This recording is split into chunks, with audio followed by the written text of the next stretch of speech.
नमस्ते, अभिवादन आपका इनोसेंट इन्वेस्टर के इस नए वीडियो में आपके लिए डिस्क्लेमर बात करेंगे इंट्राडे ट्रेडिंग की। इंट्राडे परफॉर्मेंस आज की बताएंगे और कल के विस्फोटक स्टॉक्स भी बताएंगे। तो चलिए आगे बढ़ते हैं, शुरू करते हैं। जिन लोगों के पास डबल आई ट्रेडर पैटर्न है उनसे फिर से मैं रिक्वेस्ट कर रहा हूं कि आपको मिनिमम 22 ट्रेडिंग सेशन के ट्रेड शेयर करने हैं, या मिनिमम 22 ट्रेड तो शेयर करना ही है, कैसी भी आपकी मजबूरी हो। अदरवाइज आपको जो बैक एंड सपोर्ट मिलता है वो नहीं मिल पाएगा। ये चीज़ स्ट्रिक्टली आपको लिख कर रख लेनी है। ठीक, आगे बढ़ते हैं। विप्रो, यहाँ पर आपको जो ट्रेड लेना था वो लेना था बाई साइड, और क्लियर आपको बाई ट्रेड यहाँ पर मिलता है विदाउट कोई लाग लपेट। आपको यहाँ पर सारे के सारे टारगेट हिट होते हुए दिखाई दिए हैं। आप 1.2% लगाइए टारगेट, 1.3% लगाइए, 1.5% भी लगाइए, आपके सारे टारगेट विप्रो ने हिट किए। आज का हमारा सबसे सुपर हिट स्टॉक रहा विप्रो, बहुत ही बेहतरीन, इसने हमको प्रॉफिट दिया। उसके बाद आईटीसी में हमको मिलता है सेल सिग्नल हमारे डबल आई ट्रेडर पैटर्न पे, और यहाँ पर हमको सेल सिग्नल मिल जाता है पहले, लेकिन मैंने एक लेवल आपको बताया था यहाँ पर 211.80 रुपये। अगर आपको याद हो तो उसके नीचे भी अगर आप शॉर्ट करते तो 3 बजे के आसपास आपको लगभग 1% के आसपास का फ़ायदा होता, यानी कि वर्स्ट के सिनारियों में भी आपको यहाँ पर 1% का फ़ायदा हुआ है। बाकी हमारे पैटर्न ने सेल सिग्नल यहाँ पर बहुत पहले दे दिया था, और उस सिग्नल पे हमको मिनिमम तो 1.2% का प्रॉफिट तो बुक ही करना था। तो आईटीसी में भी हमारा बहुत ही बेहतरीन टारगेट हिट हुआ, तो आईटीसी भी धूम धड़ाका कर दिया। कोल इंडिया, एक मिनट में एवरेज आपको बताना भूल जाता हूं। जो हमारा एवरेज था वो 213.50 रुपये के आसपास था सेल साइड का। 213.50 रुपये, जिनके पास डबल आई ट्रेडर पैटर्न है वो चीज़ों को समझते हुए चलें, ठीक है। विप्रो में हमारा एवरेज था 506.20 रुपये के आसपास, जो कि आप देख लीजिए 8 रुपये के लगभग इसने बड़ा टारगेट हमको दिया है विप्रो ने, ठीक है।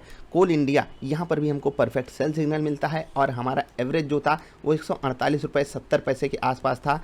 आपको मैं बार बार एक चीज़ याद दिलाता हूँ, कुछ लोग यहाँ पर क्वेरीज भेज देते हैं कि यहाँ पर कब ट्रेड लेना था। देखो, आप शुरुआत कर रहे हो तो कन्फ्यूजन तो होती नहीं है आपको, बस आप थोड़ा सा ये लगता है आपको कि मैं सही हूँ या नहीं सही हूँ, तो उसके लिए मैं कहता हूँ हमेशा क्वांटिटी कम रखिए अगर आप शुरुआत कर रहे हो। ऐसा तो है नहीं आपको कोई बोल दिया है भाई जितना पैसा एक महीने में कमा पाओगे उतना ही होगा, ठीक है, ऐसा तो है नहीं। आपको पूरी लाइफ टाइम ये अपॉर्चुनिटी मिलेगी इंट्राडे ट्रेडिंग की, कोई आपसे छीन नहीं रहा है। आप कहीं भी जाओगे हर जगह आपके पास ये अपॉर्चुनिटी रहेगी, तो शुरुआत में क्वांटिटी कम रखो, ठीक।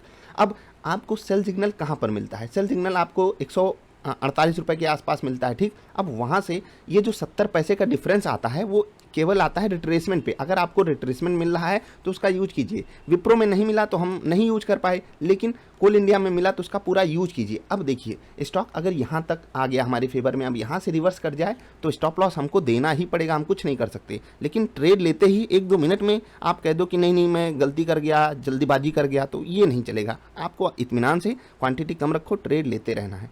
तो कोल इंडिया हमको यहाँ पर परफेक्ट सेल सिग्नल मिलता है, और सेल सिग्नल मिलने के बाद बढ़िया यहाँ पर भी हमको टारगेट मिलते हैं जो कि बेहतरीन है। 3 बजे के आसपास आपको लगभग 1% से ज़्यादा 1.2% आप आराम से कह सकते हो आपको टारगेट मिले हैं 1.2% के। और उसके बाद बात करेंगे रिलायंस इंडस्ट्रीज़ की। हमको यहाँ पर कौन सा सिग्नल मिलता है भाई साहब? By signal. अब बाई सिग्नल आराम से हमको यहाँ पर मिलता है 1960 के ऊपर। आपको वैसे भी बाइंग के साइड ही जाना था, जो कि बेहतरीन था ही लेवल। उसके बाद आपको ये जो है यहाँ पर टारगेट नहीं देता है, लगभग 2005 रुपये के आसपास मेरा सेकंड टारगेट था। अभी 2005 के आसपास मैंने टारगेट क्यों लगाया, जबकि मेरा एवरेज 1978 के आसपास था? मुझे थोड़ा सा पहले लगा लेना था। मुझे ऐसा लग रहा था कि जब ये एक बार 2000 पार करेगा तो 5-7 रुपये तो ऊपर चला ही जाएगा। यहाँ पर परफेक्टली मेरी गलती थी। जिन लोगों ने 2001-2002 का टारगेट लगाया उनके ऑल टारगेट हिट हुए। मेरा टारगेट यहाँ पर ऑल टारगेट नहीं हिट हुआ। टारगेट 1 तो हमारा बहुत पहले आ गया था। उसके बाद 3 बजे के आसपास ही हमें एग्जिट करना पड़ा, जो कि 1990 का रेट था, जो कि 0.6% के आसपास बैठता है। तो यहाँ पर सब कुछ सही होते हुए भी बस जरा सी वो गलती आप हमारी नहीं कह सकते हो, मुझे एक्सपेक्टेशन ऐसी थी, मैंने थोड़ा सा ज़्यादा दिमाग लगा लिया। वही होता है ना, कभी कभी ज़्यादा दिमाग लगाना भी खतरनाक होता है। बहुत से लोगों ने 2000 के आसपास प्रॉफिट बुक किया, जो कि बहुत अच्छी चीज़ है। और कुछ लोग मेरी वो बात फॉलो कर रहे थे कि सर हम 1998 पे प्रॉफिट बुक किए, 1999 पे कर लिए, क्योंकि 2000 रेजिस्टेंस बन के आ सकता था, ये हम सोच रहे थे। अच्छी बात है, ये छोटी छोटी चीज़ें आपको लॉन्ग रन में बहुत हेल्प करने वाली हैं, यकीन मानिए मेरा। लेकिन यहाँ पर मेरा टारगेट 2 नहीं आया, ये मेरे लिए गड़बड़ी की बात थी। खैर आगे बढ़ते हैं। ये जो 4 स्टॉक्स थे हमको सारे के सारे टारगेट हिट करके दिए, बस रिलायंस ने थोड़ा सा धोखा दिया, बस ये 1-2 रुपये और ऊपर चला गया होता हमको यहाँ पर भी सारे टारगेट मिल जाते। जेएसडब्ल्यू स्टील की बात करेंगे, यहाँ पर हमको बाई सिग्नल मिल जाता है, और जो कि कन्वर्ट हो जाता है हमारा किस में? स्टॉप लॉस में। अब यहाँ पर क्या हम स्टॉप लॉस बचा सकते थे, वही मैं आपको समझाऊंगा। बहुत ध्यान से चीज़ों को समझिएगा। बाई सिग्नल मिलता है, उसके बाद उसके बाद पहले तो मैं आपको बता देता हूँ, बाई सिग्नल जो आपको ट्रेड लेना था वो 725 रुपये 50 पैसे के आसपास मेरा एवरेज था, और वहीं के आसपास आपका भी एवरेज आना चाहिए था। 10 20 30 पैसे ऊपर हो सकता है। सिग्नल मिलने के बाद कौन कितनी जल्दी ट्रेड लेता है, कौन कितना सोच समझ के ट्रेड लेता है, वो आपके ऊपर डिपेंड करेगा। आपको पैटर्न ये बता देगा भाई साहब बाई करना है, अब आप बाई तुरंत कर लो, थोड़ा रुक के करो, 2-3 इंस्टॉलमेंट में करो। सबसे अच्छी चीज़ 2-3 इंस्टॉलमेंट में ही करने वाली होती है। बाकी अब आप सोचिए 725 रुपये 50 पैसे, मैं इसको 726 भी मानता हूँ, तो स्टॉक 730 रुपये तक गया है। अब 700 वाला स्टॉक अगर 4 रुपये का मोमेंटम कर दिया तो आधे % से ज़्यादा का मोमेंटम है। अब ये सोचिए कि हमारी किस्मत तो बिल्कुल यहाँ पर साथ थी नहीं, क्योंकि टारगेट 1 मेरा 730 ही रुपये था, जो कि हिट नहीं हुआ। आप यहाँ पर देख भी सकते हो। अब 730 रुपये जब मेरा टारगेट एग्जैक्टली है वो हिट नहीं हुआ, वहीं से रिवर्स कर गया। और यहाँ पर हमारा स्टॉप लॉस भी नहीं जाना चाहिए था। ठीक, जब आप यहाँ पर स्टॉप लॉस नहीं लगा सकते, क्यों नहीं लगा सकते? क्योंकि आपको मैंने स्टॉप लॉस 0.6% पर बताया था, 0.5% नहीं लगाना था, जो कि आपको पैटर्न में बताया गया है। ये मैं डेली आपको कल की बाजार वाली वीडियो में बताता हूँ।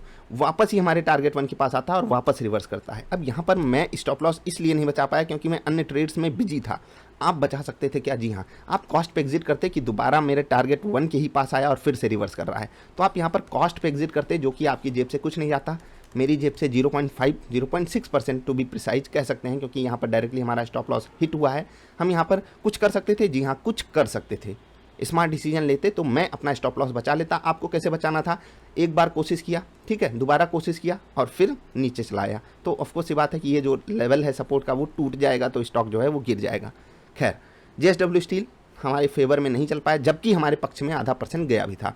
अब ICICI बैंक की बात करते हैं। यहाँ पर जो हुआ वो किसी कीमत पे कुछ भी हम नहीं कर सकते थे। हमको यहाँ पर बाई सिग्नल मिलता है और हमारा जो एवरेज आना चाहिए था 632 रुपये 50 पैसे के आसपास आना चाहिए था। ये बाई साइड का एवरेज है, याद रखिएगा। और उसके बाद आप आराम से यहाँ पर 4 रुपये के आसपास का स्टॉप लॉस ले सकते थे। जी हाँ, 4 रुपये के आसपास का स्टॉप लॉस अगर आप लेते तो 628 रुपये 50 पैसे, जो कि यहीं कहीं स्टॉप लॉस आता है, हमारा हिट हो गया।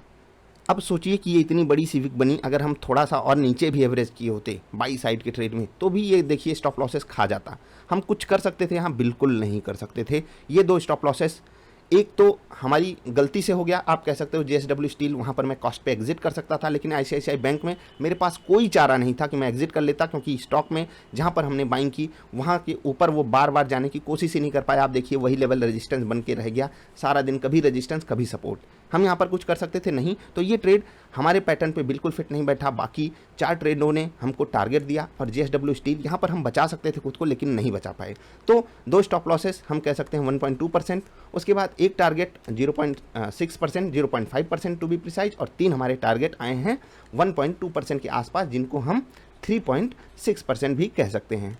तो आज का हमारा दिन बहुत ही बेहतरीन गया। और याद रखिए, मैं ऐसे दिनों को बेहतरीन क्यों कहता हूँ, क्योंकि यहाँ पर हमारे पक्ष में अगर किस्मत होती, जैसे कि ICICI बैंक, अगर ये हमारे पक्ष में होती किस्मत, तो ये हमारे स्टॉप लॉसेस नहीं हिट होते और सारा दिन स्टॉक रेंज में रहता, हम छोटे मोटे प्रॉफिट में निकल जाते। ठीक है, उसके अलावा रिलायंस की बात करते हैं, यहाँ पर हमारा टारगेट 2 भी आ जाता अगर हमारे पक्ष में किस्मत होती। मैं अपनी बात कर रहा हूँ, आपके साथ भी ऐसी छोटी मोटी चीज़ें हो जाती होंगी, उनको आपको ये ना इग्नोर करना है और ना दिल पे ले लेना है। ये सबके साथ होता है। अब आप सोचिए कि इतने मतलब आपको अगर एक बार ये बिलीव करना हो कि कोई क्या यहाँ पर ऐसा बंदा हो सकता है कि वो गड़बड़ी ना करता हो, नहीं भाई, ये बाजार है। ये आपको कभी 2000 के पहले रिवर्स कर जाएगी, कभी 2000 के 2 रुपये ऊपर रिवर्स कर जाएगी, और कभी 2000 पार करते ही 15-20 रुपये भाग जाएगी।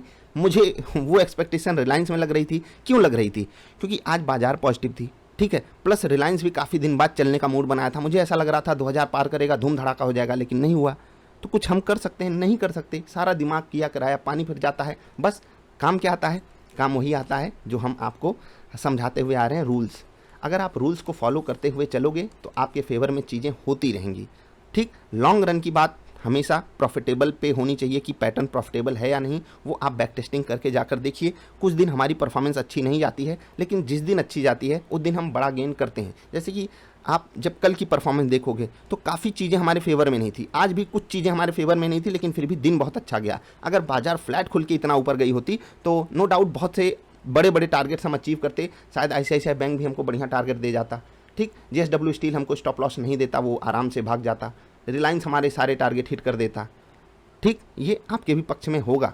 अब कुछ लोग एक सवाल मुझसे पूछते रहते हैं कि सर कितने रुपए से मुझे ट्रेडिंग करनी चाहिए। भाई देखो, आप लोगों को देखकर गुमराह मत होना। जो आपको लाखों का प्रॉफिट दिखाते हैं वो करोड़ों रुपए से ट्रेड लेते हैं, और जो हज़ारों का प्रॉफिट दिखाते हैं वो लाखों रुपए से ट्रेड लेते हैं। जो सैकड़ों का प्रॉफिट दिखाते हैं वो लाखों रुपए से हज़ारों रुपए से ट्रेड लेते हैं। ऐसे ही आपको डिफाइन करना है। अगर आप आज मान लेता हूँ मैं 20,000 से ट्रेड कर रहे होते, ठीक है, 20,000 से ट्रेड कर रहे होते, आज जो हमारा ओवरऑल प्रॉफिट आया है उसमें हम अगर ब्रोकरेज काट भी दें तो लगभग हम जो है 3% के आसपास प्रॉफिट में है। अब ये 3% का प्रॉफिट लगभग 600 रुपये होता है, ठीक। अब ये आप डेली तो पाओगे नहीं, किसी दिन 3 पाओगे, किसी दिन 2 पाओगे, किसी दिन -1, किसी दिन -2 हो जाएगा, ठीक। ओवरऑल वीकली बेसिस पे जो मैंने अपने पैटर्न पे वर्स्ट के सिनारियो में भी देखा है कि हमारा एक महीना पूरा वर्स्ट के सिनारियो में एक चला गया, हम वीकली बेसिस पे 4-4.5% के आसपास जो है वो रिटर्न जनरेट कर लेते हैं, ठीक है। ये वीकली बेसिस की बात हो रही है। आज अगर आप केवल आज की परफॉर्मेंस देखोगे वहाँ पर 3% आ गया। अब ऐसे हमको 2 दिन मिल जाए तो भी इससे बेटर हो जाएगा, लेकिन ऐसे दिन रोज़ थोड़ी आते हैं। किसी दिन हम सिर्फ 1% कमाएंगे, किसी दिन 1.5% कमाएंगे, किसी दिन -1 हो जाएगा। इन सबको जोड़ झाड़ के तो आपको इस पर फोकस करना है। परसेंटेज रिटर्न्स पे कैलकुलेट किया कीजिए चीज़ों को। ये मत देखिए कि मुझे कमाना कितना है। आप जितना भी कमाना चाहते हो, अगर फंड लेकर आए ही नहीं हो बाजार में तो क्या पैसा बनेगा। बात समझ रहे हो। मैं ये नहीं कह रहा हूँ सारा पैसा लेकर आओ, इसीलिए मैं आपको बार बार कहता हूँ कम क्वांटिटी से ट्रेड कीजिए। कल के विस्फोटक स्टॉक्स की बात करेंगे। सबसे पहला स्टॉक रहेगा महिंद्रा एंड महिंद्रा। आज की कैंडल देखकर दिल खुश हो गया है, लेकिन कल कुछ और बेहतरीन हो सकता है। यहाँ पर 1 डे की कैंडल जब आप देखोगे तो ये जो लेवल आ रहा है 800 रुपये का, 800 के ऊपर यहाँ पर अभी बड़ा ट्रेड आपको और मिल सकता है। क्या ये लेवल रेजिस्टेंस बनेगा? याद रखिएगा 803 रुपये तक, 803 रुपये 50 पैसे टू बी प्रिसाइज, यहाँ तक मैं रेजिस्टेंस इसमें देख रहा हूँ। क्या इसके ऊपर हमको पॉजिटिव ट्रेड लेना है? देखो, अगर पैटर्न पहले मिल जाता है तो आप क्वांटिटी कम रख के ट्रेड ले लेना, लेकिन अगर इसके ऊपर निकलता है आप क्वांटिटी बढ़ा सकते हो। नेगेटिव ट्रेड नॉर्मल बिहेवियर पे ले लीजिएगा। अगर पैटर्न आपको बोल देता है ट्रेड ले लो तो आप ले लीजिएगा, ठीक। HCL टेक मतलब ट्रेड दोनों तरफ लेना है, पॉजिटिव साइड थोड़ी सी लिमिटेशन है। HCL टेक यहाँ पर आज जो मोमेंटम था पॉजिटिव साइड आया और उसके बाद स्टॉक जो है एक रेंज बना गया। लेकिन जब आप नॉर्मल बेसिस पे ये लेवल देखोगे, काफ़ी दिन बाद ये स्टॉक नीचे से चलने की कोशिश किया है, नीचे काफ़ी समय बिता चुका है, एक बेस बना चुका है और कुछ अलग अलग लेवल के टेक्निकल पैटर्न्स बना रहा है। वहाँ पर हमको बढ़िया मोमेंटम दिखाई दे सकता है। क्या ये जो लेवल है 940 का, इसको पार कर जाएगा? इसके ऊपर ही आपको पॉजिटिव ट्रेड लेना है। Let's hope for the best कि यहाँ पर अगर रेजिस्टेंस लेता है तो हमको नेगेटिव ट्रेड मिले और हम उसमें टारगेट कमाएं, और अगर इसके ऊपर निकलता है तो सपोर्ट वही बनेगा और फिर बढ़िया मोमेंटम मिल जाएगा। ICICI प्रू लाइफ यहाँ पर देखिए लोअर लेवल्स आकर ट्रेड कर रहा है। एक इससे पहले जो कैंडल बनी उसके लोअर लेवल्स पे आकर स्टॉक ट्रेड कर रहा है। यानी कि ये अगर जो 550 का लेवल है, पहले तो साइकोलॉजिकल लेवल वो टूट रहा है। दूसरी चीज़, जो कैंडल बनी थी उसके लोज पे आकर ये स्टॉक ट्रेड कर रहा है, प्लस वॉल्यूम कुछ बढ़ा नहीं। तो अगर वॉल्यूम बढ़ता है तो यहाँ से आपको दोनों तरफ पॉजिटिव या नेगेटिव कोई भी ट्रेड मिल सकता है बड़े मोमेंटम के साथ। हम वही कैप्चर करने की कोशिश करेंगे, जो आपको सिग्नल मिलता है आपको उस पर ट्रेड लेना है। LIC हाउसिंग फाइनेंस बहुत बेहतरीन लेवल 450 के आसपास की क्लोजिंग आज आपको मिली है, और ये लेवल बहुत इंपॉर्टेंट है। क्यों? क्योंकि ये स्टॉक लगातार एक अप ट्रेंड में बना हुआ है पिछले 2-3 हफ्तों से, और वो जो उसका एडवांटेज है वो आपको कल देखने को मिल सकता है। कैसे? बड़े मोमेंटम के रूप में आज वॉल्यूम में इजाफा हुआ है, प्लस ये जो लेवल है 450 का साइकोलॉजिकली बहुत इंपॉर्टेंट है LIC हाउसिंग फाइनेंस के लिए। तो दोनों तरफ ट्रेड आपको यहाँ पर भी पैटर्न बढ़िया दिला सकता है। टाटा मोटर्स पे नज़र रखिएगा। आज रिजल्ट आया है इनका। रिजल्ट आपसे कोई कुछ भी कहे बुरा है, ये है वो है, लेकिन यहाँ पर धूम धड़ाका हो सकता है, इधर साइड हो सकता है। अब अगर बड़े प्लेयर्स इसको इस रिजल्ट को जो लॉस आया है उसको नेगेटिव मान के चल जाते हैं तो हमको सेल साइड का बढ़िया ट्रेड मिलता है। बहुत बड़ा गैप डाउन गैप अप हो जाए तो अवॉइड कर देंगे, या क्वांटिटी काफ़ी कम रखेंगे तो वो ज़्यादा बेटर रहेगा। मैं फिर से कह रहा हूँ क्वांटिटी काफ़ी कम रख लीजिएगा। अगर ज़्यादा बड़ा गैप अप गैप डाउन हो जाता है तो स्टेट बैंक ऑफ इंडिया पे फोकस रखिएगा। वापस आ चुका है रडार पे, ऊपर के लेवल से प्योर रेजिस्टेंस पाया है, 380 के लेवल पे वापस आया है। ये लेवल इसके लिए इंपॉर्टेंट क्यों है? क्योंकि जब ये गैप बना था मैंने बोला था ये गैप फिल किया जाएगा, ये गैप वाला ही रेजिस्टेंस आपको यहाँ पर दिखाई देगा, ठीक। अब ये रेजिस्टेंस इसके लिए बहुत ज़रूरी है कि इसको ये सर्वाइव कर जाए, ऊपर के लेवल पे सपोर्ट बनाए। अब अगर ये इसके नीचे फिसलता है तो वापस वही गुंजाइश खुल जाती है 360 रुपये तक की। आपको यहाँ पर भी दोनों तरफ का ट्रेड बढ़िया मिल सकता है। इंडसइंड बैंक पे फोकस रखिएगा। कल के लिए स्टॉक्स ज़्यादा हो गए, टाटा मोटर्स स्पेशल केस में ही ट्रेड लीजिएगा। बहुत बेहतरीन लेवल पे आकर क्लोजिंग दिया है 975, इसके ऊपर पॉजिटिव ट्रेड है। 975 के ऊपर की क्लोजिंग मुझे अच्छी लग रही है इस स्टॉक में। इसके नीचे फिसलेगा या फिर गैप अप करके नेगेटिव सिग्नल देगा तब हम इसमें सेल साइड का ट्रेड लेंगे। तो इन स्टॉक्स पे नज़र बना कर रखिएगा कल के लिए। अगर आपको हमारे साथ जुड़कर ट्रेड करना है तो आप वेबसाइट के थ्रू, नीचे लिंक है डबल आई ट्रेडर पैटर्न के साथ आपको जुड़ना होगा। वहाँ पर आप हमारे साथ ट्रेड कर सकते हो जिस पैटर्न पे हम ट्रेड करते हैं। प्लस आप किसी भी हमारे पार्टनर ब्रोकर के साथ अकाउंट खोल सकते हो अगर आप चाहते हो। तो वहाँ पर आपको free of cost double I swinger, swing trading और इंट्राडे पैटर्न प्रोवाइड किया जाएगा। बाकी जिनको कुछ नहीं ज्वाइन करना है वो कैसे ट्रेड कर सकते हैं, मैं आपको बार बार एक चीज़ बोलता हूँ, आपके पास एक सेटअप होना चाहिए जिस पे आप ट्रेड करो। ना तो आप उस सेटअप को अच्छा समझो, ना तो उस सेटअप को बुरा समझो, उस सेटअप को एज अ टूल समझो। वो सेटअप, जैसे कि मैंने जो आपको सेटअप प्रोवाइड किया, वो एक टूल है। उस टूल के बाद आप अपने आप को निखारते हुए चलिए। धीरे धीरे मैं अपने सेटअप में अपग्रेड करता रहूँगा। कभी 4 महीने पे करता हूँ, कभी 5 महीने पे करता हूँ, लेकिन करता हूँ। कुछ चीज़ें समझ में आती हैं कि हाँ यहाँ पर हम गलती करवा रहे हैं, गलती हो रही है, उसको हम अपग्रेड करते हैं। धीरे धीरे चीज़ें आप अपग्रेड करते हुए चलिए। किसी भी टेक्निकल इंडिकेटर पे अगर आप ट्रेड करते हो तो उस पर भरोसा करके ट्रेड लीजिए। और अगर आपके पास कोई सेटअप नहीं है तो कोई ना कोई बना लीजिए, क्योंकि लॉन्ग रन में आपको वही प्रॉफिटेबल बना सकता है। अगर आप कहीं भी इधर उधर ट्रेड लेकर भटकते रहोगे तो वो आपके लिए तकलीफ का सबब हो जाएगा। अभी के लिए इतना ही, मिलेंगे फिर से। वीडियो देखने के लिए आपका बहुत बहुत आभार, धन्यवाद।